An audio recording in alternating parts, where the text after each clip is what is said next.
Welcome to story time with Asma. بسم اللہ الرحمن الرحیم۔ معجزہ شق القمر۔ جس معجزے کا ذکر آج ہم کرنے جا رہے ہیں وہ ایسا معجزہ ہے جو آپ صلی اللہ علیہ وآلہ وسلم سے قبل کسی نبی کو عطا نہ ہوا، اور وہ معجزہ شق القمر کا ہے، یعنی چاند کو دو ٹکڑے کر دینا۔ چاند کو دو ٹکڑے کر دینے والا معجزہ ایک ایسا واقعہ تھا جس نے پورے عالم عرب کو ششدر اور حیران کر کے رکھ دیا تھا۔ سرکار دو عالم صلی اللہ علیہ وآلہ وسلم اللہ تعالیٰ کے آخری نبی بن کر اس دنیا میں تشریف لائے۔ اللہ کریم نے جس طرح دیگر انبیاء کرام کو مختلف معجزات عطا فرمائے، اسی طرح سرکار دو عالم صلی اللہ علیہ وآلہ وسلم کی ذات کو سراپا معجزہ بنا کر دنیا میں بھیجا۔ آپ سے پہلے تشریف لانے والے تمام انبیاء کرام کسی ایک خاص معجزے کے ساتھ مخصوص شہرت رکھتے تھے۔ مثلاً حضرت صالح علیہ السلام کی اونٹنی کا معجزہ، حضرت موسیٰ علیہ السلام کے عصا کا سانپ بن جانا، حضرت عیسیٰ علیہ السلام کا مردوں کو زندہ کر دینا یا کوڑیوں کو تندرست کر دینا۔ لیکن سرکار دو عالم صلی اللہ علیہ وآلہ وسلم سراپا معجزہ بن کر تشریف لائے۔ آپ صلی اللہ علیہ وسلم کی عادات و اطوار، آپ صلی اللہ علیہ وسلم کا کلام کرنا، آپ پر قرآن کریم کا نازل ہونا، اس سمیت کئی معجزات ہیں جو سرکار دو عالم صلی اللہ علیہ وآلہ وسلم کی ذات کے ساتھ مخصوص ہیں۔ اگر یہ کہا جائے تو بے جا نہ ہوگا کہ تمام انبیاء کے معجزات کو سرکار دو عالم صلی اللہ علیہ وسلم کی ذات میں جمع کر دیا گیا، لیکن جس معجزے کا ذکر آج ہم کرنے جا رہے ہیں وہ ایسا معجزہ ہے جو آپ صلی اللہ علیہ وسلم سے قبل کسی نبی کو عطا نہ ہوا، اور وہ معجزہ شق القمر کا ہے، یعنی چاند کو دو ٹکڑے کر دینا۔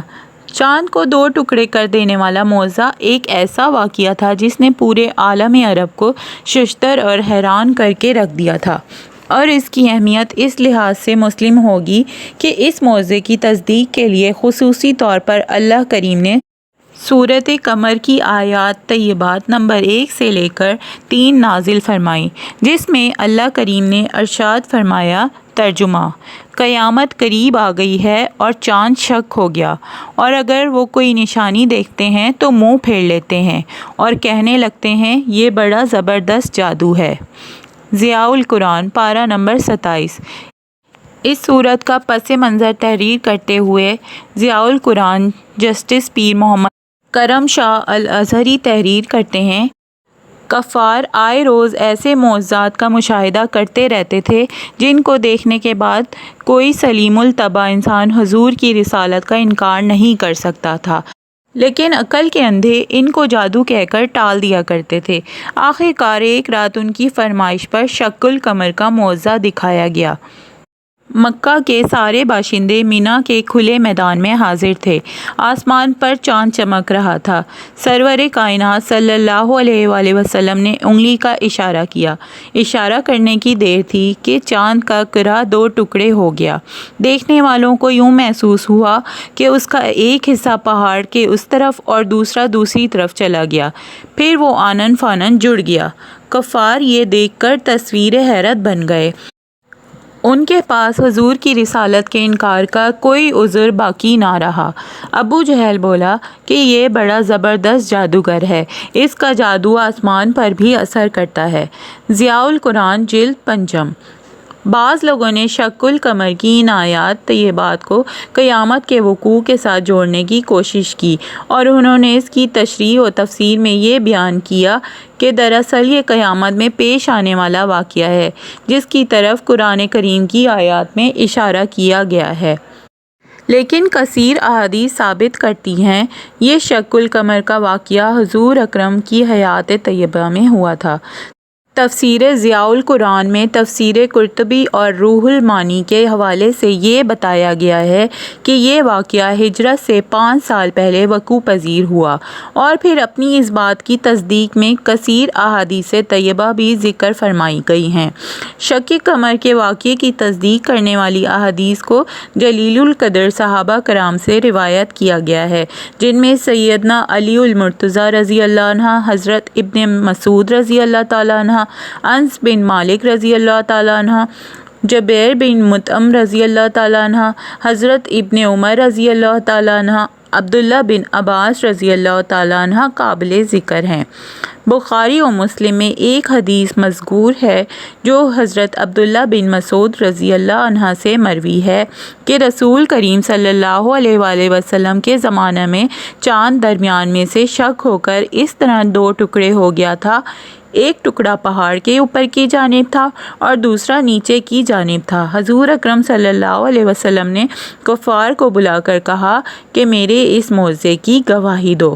بخاری و مسلم، جبکہ یہ حدیث مشکوٰۃ شریف کی جلد پنجم میں بھی موجود ہے۔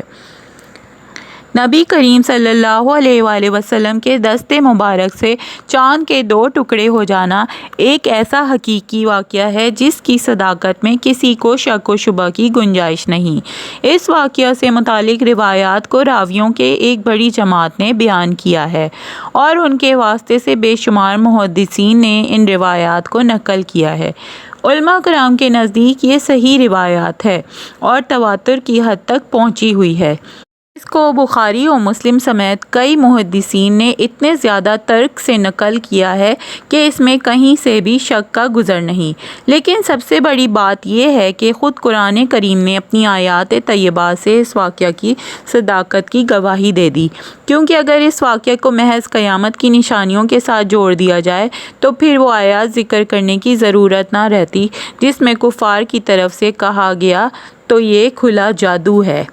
ایک اور حدیث مبارکہ میں اس واقعے کا ذکر کچھ اس طرح ملتا ہے کہ شعیب ابی طالب محصوری کے دن گزر رہے تھے اور محصورین صرف حج کے دنوں میں ہی غار سے باہر نکل سکتے تھے۔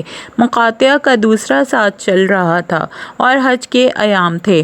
سرکار دو عالم صلی اللہ علیہ وآلہ وسلم اپنے صحابہ کے ساتھ منا میں تشریف فرما تھے۔ آسمان پر چاند بھی پورے جوبن پر تھا۔ ابو جہل، ولید بن مغیرہ، عاص بن وائل وغیرہ نے اپنے دیگر ساتھیوں کو جمع کر کے رسول اللہ صلی اللہ علیہ وسلم کے سامنے یہ سوال اٹھایا کہ اگر آپ سچے ہیں تو چاند کے دو ٹکڑے کر کے دکھائیں۔ سرکار دو عالم صلی اللہ علیہ وآلہ وسلم نے فرمایا، اگر میں ایسا کر دوں تو کیا تم ایمان لاؤ گے؟ سب نے کہا کہ ہم ایمان لائیں گے۔ حضور اکرم صلی اللہ علیہ وآلہ وسلم نے اللہ تعالیٰ سے دعا فرمائی اور چاند کی طرف انگلی کر کے اشارہ کیا تو چاند کے دو ٹکڑے ہو گئے۔ چاند کا ایک ٹکڑا کوہ ہرا کے اوپر تھا اور دوسرا اس کے دامن میں تھا۔ آپ صلی اللہ علیہ وسلم نے ہر کافر کو نام لے کر پکارا اور کہا، اے فلاں بن فلاں گواہ رہنا، اے فلاں بن فلاں گواہ رہنا۔ سب لوگوں نے چاند کے ٹکڑے اچھی طرح دیکھ لیے۔ دو ٹکڑے ایک دوسرے سے اتنی دوری پر ہو گئے تھے کہ بیچ میں ہرا پہاڑ نظر آ رہا تھا۔ لیکن کفار نے اس پر کہا کہ یہ جادو ہے۔ ابو جہل نے کہا کہ اس معاملے کی مزید تحقیق کریں گے۔ اگر یہ جادو ہوا تو صرف ہم لوگوں پر ہی ہو سکتا ہے، جو لوگ یہاں پر موجود نہیں ہیں یا دوسرے شہروں اور ملکوں میں ان پر تو جادو نہیں ہو سکتا۔ چنانچہ دور دراز کے لوگ جب آئے اور ان سے چاند کے ٹکڑے ہونے کے حوالے سے پوچھا جاتا تو سب اقرار کرتے کہ ہم نے بھی چاند کے دو ٹکڑے ہوتے دیکھا ہے۔ صحابہ کرام میں سے حضرت عبداللہ بن مسعود، حضرت حذیفہ اور حضرت جبیر بن مطعم رضی اللہ تعالیٰ عنہ اس کے عینی گواہ تھے جو موقع پر تشریف فرما تھے۔ یہ روایت مسند احمد، بخاری و مسلم، ترمذی اور تفسیر ابن کثیر میں الفاظ کے معمولی رد و بدل کے ساتھ موجود ہے۔ شق قمر کا واقعہ دراصل حضور اکرم صلی اللہ علیہ وآلہ وسلم کی شان نبوت کا خوبصورت اظہار تھا۔ اس میں ایک تو حضور اکرم صلی اللہ علیہ وسلم کی شان واضح ہوئی تو دوسری طرف سرکار دو عالم صلی اللہ علیہ وآلہ وسلم کے اختیار کا بھی تذکرہ ہوا۔ آپ کا اختیار محض زمین پر نہیں بلکہ آسمان پر موجود چیزوں پر بھی چلتا ہے۔ تمام مخلوق آپ کے اشارے کی تابع ہے۔ آپ چاہیں چاند کو دو ٹکڑے کر دیں، پسند فرمائیں تو غروب ہوتا ہوا سورج واپس لے آئیں، آپ پسند فرمائیں تو اللہ آسمان سے بارش نازل کر دے اور خواہش کریں تو اللہ تعالیٰ بارش واپس لے لے۔ حضور اکرم صلی اللہ علیہ وآلہ وسلم کو عطا کردہ معجزات کا تذکرہ اتنا طویل ہے کہ یہ مختصر مضمون اس کا متحمل نہیں ہو سکتا۔ صرف یہی کہنا چاہتی ہوں کہ چاند کے 2 ٹکڑے ہونے کا واقعہ حضور اکرم صلی اللہ علیہ وآلہ وسلم کی نبوت کی صداقت کی دلیل ہے اور آپ کے اختیارات کا اظہار ہے اور آپ کے بے شمار معجزات میں سے ایک معجزہ ہے۔ ہر دور میں علماء کرام نے سرکار کے موجودات کا شرح و بسط کے ساتھ بیان کیا ہے اور بندہ مومن کے ایمان کو تازہ کیا ہے۔